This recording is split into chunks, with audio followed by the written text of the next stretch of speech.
Welcome back. It's now time for your midday sports roundup.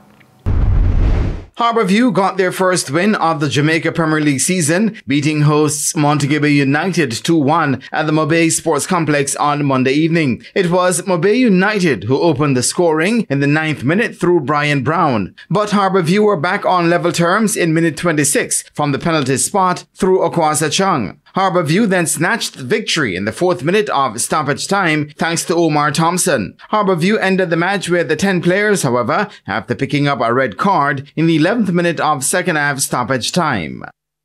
A clash of duties with St. Andrew Technical High School has caused coach Philip Williams to step away from Dunbeholden FC after just 2 games into his tenure, according to General Manager Roger Simmons.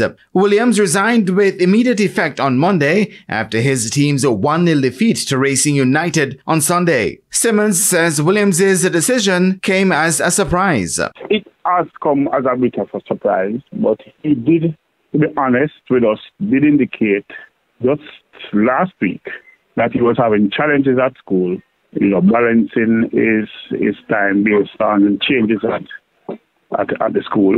And so he's finding it much more difficult to, continue with the training of the squad and getting the time to do the training for Dunbeholden and balancing that with his work.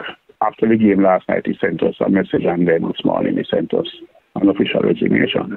Sunday's defeat was Dunbeholden's second in as many matches after they were beaten 3-0 by Arnett Gardens in their opening game of the season. But Simmons says Williams' decision had nothing to do with the results.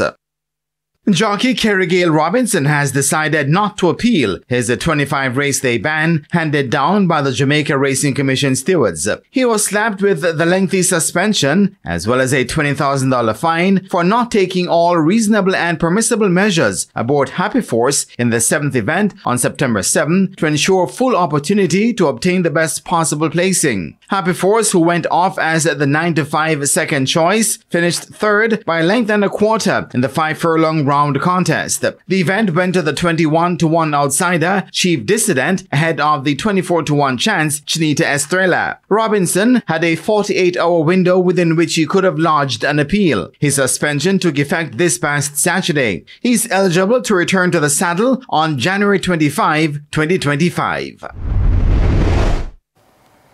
And that's the midday news. I'm Shamela Pullen. Join us at 7 for primetime news. On behalf of the news, sports and production teams, good afternoon.